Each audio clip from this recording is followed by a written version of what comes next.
My husband's mom moved in with us a week ago. The minute we were informed she was going to move in, temporarily till her house gets renovated, we emptied a room specifically for her. It has everything: a bed with a frame, curtains, mounted TV, wardrobe, etc. She was thrilled with it and loved it. One day I came home and found her in my bedroom, sleeping in my and my husband's bed. I was confused, but she told me she had taken a nap on the bed and lost track of time.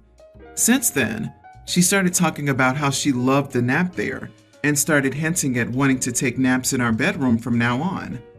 I kept ignoring her comments till my husband set me down and told me that his mom really liked and got used to napping in our bedroom and we should just let her have her daily afternoon nap in the room. I said absolutely not, and we started debating. Finally, I told him his mom was ridiculous because she had a whole room upstairs where she should nap. He got upset and said that I was making his mom feel uncomfortable and unwelcome with this attitude. I said no and refused to negotiate.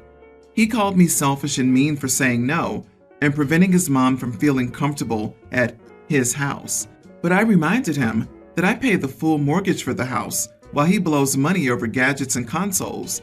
He accused me of bringing old disagreements in this current conflict against him. I said no again, and he should stop pushing because I need the room and I get home feeling exhausted from working on my feet from 6 a.m. He's refusing to speak to me till I agree and let his mom have her nap in there. Am I the idiot for choosing this hill to die on? As he says, am I being difficult? Not the idiot. Die on this hill. I would hate if someone napped in my bed. My bedroom is my sanctuary. Get a lock for your bedroom door if you must, but this is ridiculous. And tell your husband to grow up. Your problem is not with the mother-in-law. I think you already know that it's with your husband. He needs to support you in your dealings with his family, but instead of doing that, he's making the situation worse. You're already hosting his mother. She's lucky enough to have her room when most people don't even have spare rooms.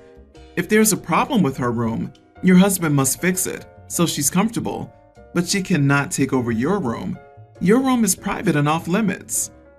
Honestly, I'd move my stuff into the spare room and her stuff into her husband's bedroom. Then if he wants to share a bed with his mother, he can share a bed with his mother. Your husband is not only behaving destructively by refusing to support you and creating unnecessary drama, he's not speaking to you like he's in high school. He's being very immature. I don't lightly recommend counseling because it's expensive and hard to find a good counselor, but he won't listen to you. So I think you need it at this point. Maybe a third party can get through to him. What he's doing is damaging your relationship. OP's husband? This is my house? This stood out to me too as a bad sign. He doesn't see the OP as having any status in her own house. I try not to tell people to dump the person automatically, but I have a nagging feeling that that's what the OP should do to save herself a lot of drama. OMG, as someone with an idiot for a mother-in-law myself, I spent your entire post cringing and shouting from my side of the laptop screen. Boot his mom out of your house and send your hubby with her if they both keep prioritizing someone who pays zero bills comfort over yours, the one who owns the home. My 39 female tween daughter just had a birthday last week. My sister's 36, daughter Sophie, 1 year younger. My daughter had 2 parties, one held at a local skating rink and the other at our house afterward, where she and 7 other girls would be having a sleepover. Essentially all the boys went home and the girls stayed after. My sister begged me to invite my niece, stating that she was bullied and never gets invited to parties. While my daughter doesn't dislike my niece, they're also not very close. My daughter sometimes says my niece is odd and annoying, and I can understand why. She tends to act strangely in social situations, has specific obsessions, and is overweight. The last bit is not her fault, but my sister and I hound her for it. I decided she deserved a break, and I believe her when she says her daughter doesn't get invited to places often. I told my daughter my niece was invited, to which she begged me not to let her spend the night. I decided this was a good compromise and didn't even mention the sleepover to my sister, so even if she tried to force her daughter into the party, she would have nothing with her, no clothes, no toothbrush. The day of the party arrives and the kids have a blast. Sister and I got along pretty well, and she got my daughter a lovely gift. The kids all played nicely, despite my niece being overbearing with the other children. When everything was all wrapped up, I stood up and thanked all the parents for coming, but said our time was up, and it was time for the boys to go home, and the girls to follow us back for the slumber party. My niece went up to my sister, who seemed concerned about something, probably that they had nothing to take with them. I assumed my sister would tell her that they were heading home. I had my daughter say bye to her cousin and my sister. My sister looked at me confused and asked, "Is Sophie not coming to your house?" I guess I rubbed it the wrong way because I chuckled a bit and said, "Oh no, it's just her and her girlfriends." She made a face and my niece started tearing up a bit and clung to my sister, but I stood my ground because it's what my daughter wanted. My sister left with her begrudgingly and told me she would text me later. Our mom came up and asked me what her problem was, and when I explained, she gave me a dirty look and said, "That's not a good lesson for my daughter to learn. You should have let her stay." She said goodbye to my daughter and left. My sister sent me a long text about how I made her daughter feel, saying that I allowed her to feel left out despite forcing my daughter to invite her. My sister and mom will not speak to me, saying that I took part in ostracizing my sister's daughter. But am I really the idiot? So her mother and her aunts hound a girl about being overweight, which means at least 3 adults are bullying her. Yeah, I'm sure that helps her be less socially awkward. You are the idiot for justifying excluding a fat autistic girl for being fat and autistic. Really not a great thing to teach kids.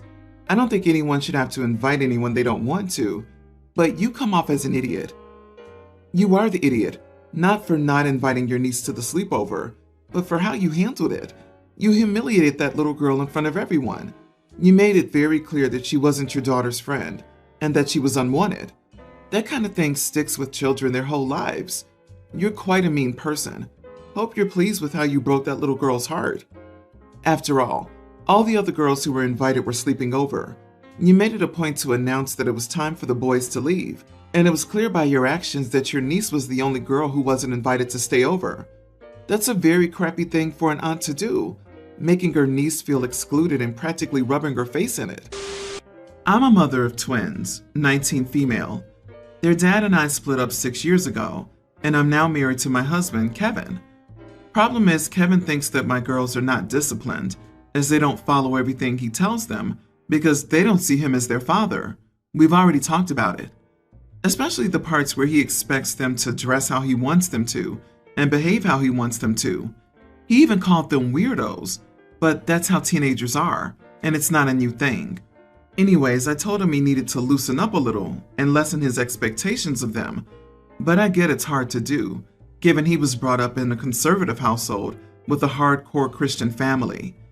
Last week, he started a fight after seeing one of the girls' hairstyles and said that she looked trashy. Because of this, we had to cancel our trip to the mall because he refused to drive us. A couple of days ago, we wanted to go out to dinner. I intended to get off work at 6, but had some stuff to do. My husband and I agreed that he'd take the girls and go to the restaurant and wait for me there. He called me before they left the house to complain about the girls' clothes. The girls sent me pics, and I thought nothing was wrong with their outfits and told him to drop it and go. He said fine, then muttered something about me enabling them, then hung up.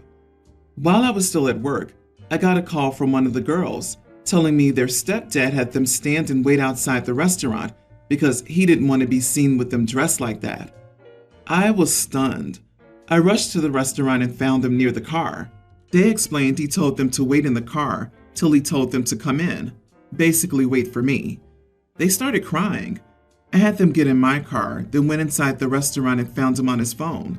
I went off on him and told him he should be ashamed of himself for treating my daughters like if there was something to be ashamed of. He tried backpedaling, saying it wasn't like that, but I interrupted him and then walked out after canceling dinner. We went home and he came back hours later trying to argue that I can't blame him for disapproving of the girls' recklessness and that he tried communicating, but I shut him down and treated him as less than a parent when he just wants what's best for them. He doesn't speak to me or the girls anymore. You are the idiot for marrying someone who treats your daughters like this. Of course they don't see him as a dad. They're adults, and he hasn't even been around for 6 years. He cannot just have expected to marry you and suddenly gain 2 obedient robots. That isn't how it works. Your choice, but if you let this continue, your girls won't stick around for that any longer than they need to. How the heck was he able to cancel a trip to the mall because he refused to drive? OP clearly can drive and has a car based on the post. So, did she seriously agree to cancel the trip to appease him? That would be utterly bananas. Don't be so desperate for a relationship that you'll tolerate your kids being treated like crap. Cut this controlling dude out of all of your lives. You realize that his real issue is that he sees two attractive young women and is attracted. His knee-jerk reaction is to control them and their bodies to make himself more comfortable. The lack of respect here for you, your daughters, and your family speaks volumes. It's time for this man to be an ex-husband. Totally agree that he's attracted to them. Double yuck. You are the idiot because you don't prioritize your daughters and their safety, and for what you've already passively allowed, because you certainly haven't been doing enough to protect them so far. Me, 25 female, and my family, parents and siblings, have lived in Japan for 8 years. I was born there. My mom would make curry for the family whenever it was colder weather. This tradition continues till this day, in another country. If it's raining or cold, my mom will call for lunch or dinner at her house on the weekend because it's her curry day. And this is sacred to my mother. She even goes to the center to buy curry imported from Japan for this. My girlfriend, Camille, 26, has been with me for 7 years. Due to past disagreements, Camille and my mother don't have the best relationship. They manage to stay in the same room without fighting, but they keep nagging each other. Camille participates in the curry days and has even helped prepare. And some bad moments are going on because Camille keeps making suggestions for my mom's curry, and she, Mom, doesn't want to know, but I already told Camille to stop. Recently, Camille has been bringing up that she wants to make dinner and call my whole family. I agreed until I knew what food she intended to make. She wanted to buy curry imported from Japan to make her own curry day tradition. I made it very clear that maybe this wasn't the best idea because it's a tradition in my family and my mother's curry day is a very important thing for her. The day to see her children and grandchildren all together. It would also generate unnecessary conflict since there were thousands of other dishes that Camille could choose from. Instead, she decided to make something extremely special to my mother, giving an idea, even if not intentionally, that she would want to compete with my mother. Camille got mad that my mom didn't own the dish and that she could create her tradition without having to ask my mom's permission to make a dish that wasn't hers. I said I understood, but I asked her if this was a battle she wanted to have with my mother and create an easily manageable discomfort that can be solved by choosing any other dish in the world. She's pretty upset with me, which I understand, but honestly, I just want peace. And I am basing this on my mother's reaction, as she was already extremely upset when a sister-in-law decided to make this dinner for my brother and the children years ago. My mom doesn't care about many things, but curry day is important to her. Am I the idiot? Not the idiot. Even though, yes, technically she can cook whatever she wants. Being right doesn't always mean that you're not an idiot. I think it's pretty clear she's doing it on purpose. If she really wanted to start her own tradition, she wouldn't pick a dish that already has one. Camille is very clearly trying to get a rise out of your mom. It would be one thing to make the curry the way she wanted for just the two of you, but to constantly nag your mom about changing the recipe and then usurp her tradition and serve her steaming pile of in your face in front of the whole family is completely different. She knows what she's doing and that it'll cause friction with your mother and people discussing whose curry is better. This sounds like a very yummy problem. She clearly wants to one-up your mom's curry though. However, your mom doesn't own the dish, and being, quote, extremely upset when someone else in the family cooks curry is beyond reasonable. I mean, is anyone allowed to cook curry ever? Or do they have to wait until your mom makes it if they want to have some? It won't be yummy when OP finds himself between these two women. Again, that gets old. It's still weird as heck that OP's mom got mad at his sister-in-law for making curry for sister-in-law's husband and children though. Like, what? Why would you be the only person in an entire extended family that's allowed to make curry? I mean, if I were the girlfriend and inviting the entire family over for dinner, I would choose something besides curry since his mom is so odd about it. but it's still strange that she thinks it's some mortal sin to make a curry. I, 41 male, and my wife, 38, have 3 kids, toddler, pre-tween, and tween. We also have a nephew, 20, on my side, and a few nieces and nephews on her side. Every summer we go on a wilderness adventure, but 4 years ago, we were a bit worried about being overwhelmed with the newborn and 2 other kids. I asked my nephew, then 16, if he would like to come on vacation with us. The deal would be that my wife and I would pay for everything, and he babysits the older kids when they want to do an activity, but we need to chill with the baby. Nephew agreed, and the trip was a smashing success. We were so happy with how things turned out that we repeated the arrangement every following year. Having an extra set of hands made our vacations more of a vacation. My wife's oldest niece is a teenager, and her mom expected us to bring her on our vacation, but we didn't. Our niece is a great kid, but doesn't have a driver's license yet, isn't good with kids, and isn't much interested in physical activity. I'm sure she would have fun looking at the beautiful scenery and swimming in the springs, but her presence wouldn't decrease our workload and would have significantly increased the cost of our vacation. Not to mention, it would set an unaffordable precedent for our other nieces and nephews. We returned yesterday, and my sister-in-law has made some passive-aggressive posts on social media. Even my mother-in-law, with whom I have a great relationship, said she's disappointed that I didn't think about my niece's feelings. I do care about my niece, and I would have taken her if it wasn't so expensive, but I don't feel like we were obligated to take her. Am I the idiot? Let's reframe this. You hired your nephew to be a nanny on your vacation because he was a good fit and super qualified. Your niece isn't qualified, so you don't owe anyone a free vacation. Not the idiot. Perfectly said. Also, you can't expect someone to take your child on vacation for free. If anything, the niece's parents should have offered to pay for her. But even then, OP is in the right to say no. It's funny how often others seem to so freely want to spend money that doesn't belong to them. You are the idiot.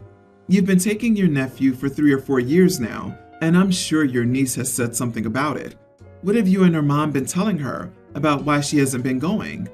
Did you lead her on in any way when she was younger? Or did she just make the assumption that she was going when she was old enough? Sister-in-law made up a narrative in her head. If your niece did go and hated the trip, guess who would be bad-mouthing you all over social media? Explain to them your nephew's with you because he has a job that he's great at, and you're going to employ him until he's not interested anymore, at which point you probably won't need the help anymore.